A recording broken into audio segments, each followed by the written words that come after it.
السلام علیکم۔ آج ہم آپ کو حضرت امام حسن رضی اللہ تعالیٰ عنہ اور کبوتری کا واقعہ بتائیں گے۔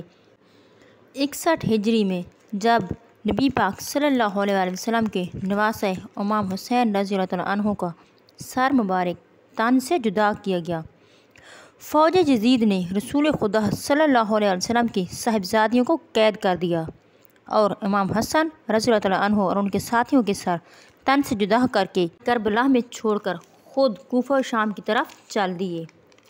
پورے آسمان پر ہر طرف اندھیرا چھا گیا۔ کہا جاتا ہے کہ اس وقت آسمان سے خون کی بارش ہوئی، یعنی کہ امام حسین رضی اللہ تعالیٰ عنہ کے غم میں آسمان بھی خوب رو رہا تھا۔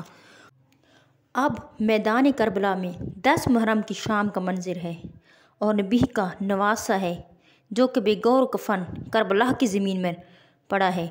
یوں ایک سفید کبوتر شام کی طرف سے اڑتا ہوا آیا اور جس کی نظر نواسہ نبی کے تیروں سے چھلنی جسم مبارک پر پڑی۔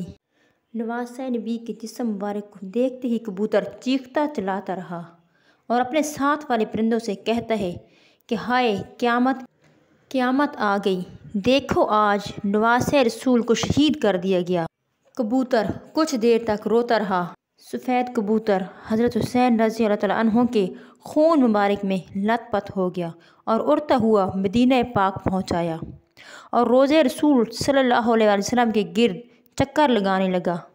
مدینے سے باہر لوگوں نے دیکھا تو حیران ہو گئے کہ آخر کیا ماجرا ہے، کبوتر میں سے اتنا خون کیوں رس رہا ہے۔ بعد میں جب مدینے خبر پہنچی کہ نواسہ رسول صلی اللہ علیہ وسلم یعنی کہ حضرت حسین رضی اللہ تعالیٰ عنہ کو شہید کر دیا گیا ہے، تب جا کے لوگوں کو معلوم ہوا اور وہ جان گئے کہ یہ کبوتر سب سے پہلے امام حسین کی شہادت کی خبر نبی پاک صلی اللہ علیہ وسلم کو دینے آئے تھے۔ دوستوں، کہا جاتا ہے کہ مدینے سے باہر ساتھ ہی ایک گاؤں میں ایک یہودی رہتا تھا جس کا نام سیام تھا۔ اس یہودی کی بیٹی بہت خوبصورت تھی، لیکن اس کو کوڑھی کی بیماری ہو گئی، آنکھوں سے نابینا ہو گئی اور ہاتھ بھی اس کے ناکارہ ہو چکے تھے۔ اس گاؤں کے لوگ اس لڑکی کو لے کر طرح طرح کی باتیں کرتے تھے کہ کہیں یہ بیماری ہم تک نہ پہنچ جائے۔ چنانچہ جب اس لڑکی کا باپ گاؤں والوں کی باتیں سنتا ہے تو وہ وہاں سے اس گاؤں سے چلا جاتا ہے اور ساتھ ہی ایک باغ میں رہنے لگ جاتا ہے۔ پھر وہ کیا کرتا ہے کہ بیٹی کو اس باغ میں رکھ کر خود دن کے وقت روزی کمانے کے لیے کوئی نہ کوئی کام ڈھونڈتا تھا۔ ایک دن ایسا ہوا کہ وہ یعنی کہ اس لڑکی کا باپ اس قدر مصروف ہو گیا کہ گھر دیر سے آیا اور لڑکی باغ میں بیٹھی ہوئی تھی۔ تب وہ کبوتر اڑ کر آیا اور ایک درخت پر بیٹھ گیا۔ لڑکی کو جب اس پرندے کے رونے کی آواز آئی تو اس نے اوپر آنکھیں کی، نظر تو اسے نہیں آتا تھا لیکن اس نے آواز سن کر اوپر دیکھا۔ جو ہی لڑکی نے اوپر دیکھا تو کبوتر سے رستا ہوا خون، اس خون کا ایک قطرہ لڑکی کے آنکھ میں جا گرا اور اسے سب کچھ نظر آنے لگا۔ اس نے کہا یہ کیا معاملہ، میری آنکھ میں کیا گیا ہے کہ مجھے نظر آنے لگ گیا۔ دوبارہ پھر جب اس نے دیکھا تو پھر خون کا قطرہ اس کے ہاتھوں پہ گرا اور اس کے ہاتھ بھی ٹھیک ہو گئے۔ وہ لڑکی خوش ہو گئی۔ تھوڑی ہی دیر بعد اس کا باپ آیا اور باپ نے جب بیٹی کو دیکھا تو حیران ہو گیا اور پوچھتا ہے کہ کیا ماجرا ہے، جب میں صبح جا رہا تھا تو تم نابینا تھی، تمہارے ہاتھ ناکارہ ہو چکے تھے اور اب تمہارے ہاتھ ٹھیک ہیں، تم خود بھی ٹھیک ہو، آخر معاملہ کیا ہے۔